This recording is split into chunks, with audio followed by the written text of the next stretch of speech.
Мусаши слили, и это неоспоримый факт. Ведь к нему смогла подойти пожилая бабулька и засосать. Насколько надо быть невнимательным, чтобы не заметить ее приближение? Или она использовала какую-нибудь технику наподобие Киригакури на дзюцу, техника сокрытия в тумане? Да не, бред. Просто автор посчитал, что такой конец для Миямото будет достойным. Но на деле обосрался. Давай начнем с самого начала, а потом дойдем до кульминации. Миямото Мусаши – это самурай, которого смогли переместить в наш мир посредством странного ритуала, который смогла провести сестричка Тагукавы. Изначально Тагукава изобрел лабораторию по оживлению как раз таки этого самурая. Ученые смогли из останков воссоздать тело, в котором не было души. И наша шиноби экстрасекс, экстрасенс, смогла найти эту самую душу и направить в это тело. Все, появляется самый настоящий самурай, который жил посредством только одних убийств. С самого своего первого появления Мусаши произвел неизгладимое впечатление как на читателей, так и на персонажей, его окружавших. Доподлинно только Тагукава знал, что это лишь клон с духом оригинала.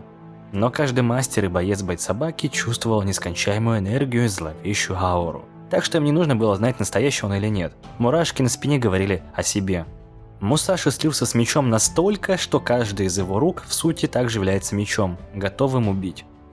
И именно концепт убийства отличает Мусаши ото всех. Так ли просто современному человеку совершить убийство, даже если он боец с огромным стажем? Нет. По большей части.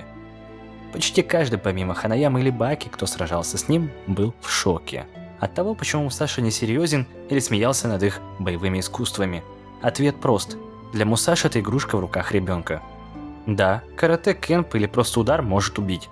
Но успеешь ли ты расчехлить свои кулаки, когда поперек твоей черепной коробки уже проходит лезвие? Он прошел много войн, он убил сотни человек и вышел отовсюду победителем. Но даже так автор не показал весь потенциал Мусаши.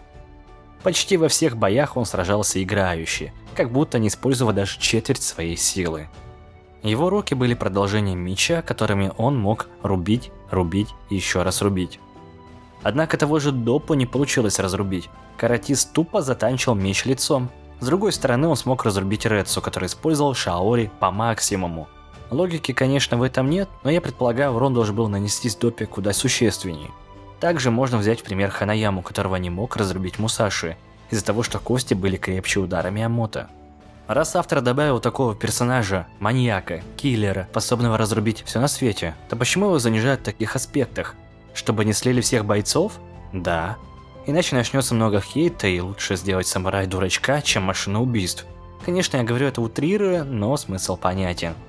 Также мы за всю арку видели довольно часто, что Мусаши терял сознание. Хотя сам самурай говорил, что смерть похожа на ветер, всегда на моей стороне. Ой, это не отсюда. Миямото же говорил Баки, что если потерять сознание в бою, то это считается смертью. Таким образом, наш мечник мог умереть во многих местах, но не суть. Можно говорить об этом долго, однако мы на самом деле видим, как Мусаши поддается и не использует свою силу на 100%.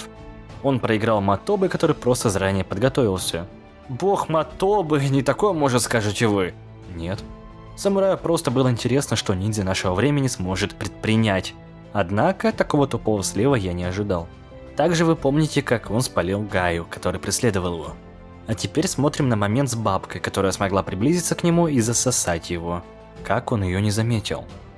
Настолько тупой слив столь сильного бойца просто кошмарит меня.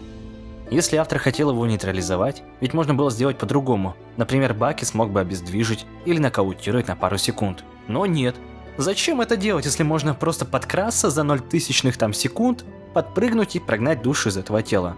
Мусаши абсолютно можно считать одним из сильнейших бойцов, входящих в тройку лучших. Он послужил испытанием, страхом и стимулом всех становиться лучше.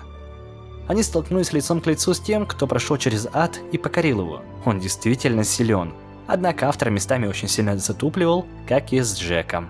А если тебе понравилось видео, то ставь лайк и подписывайся на канал. Пока!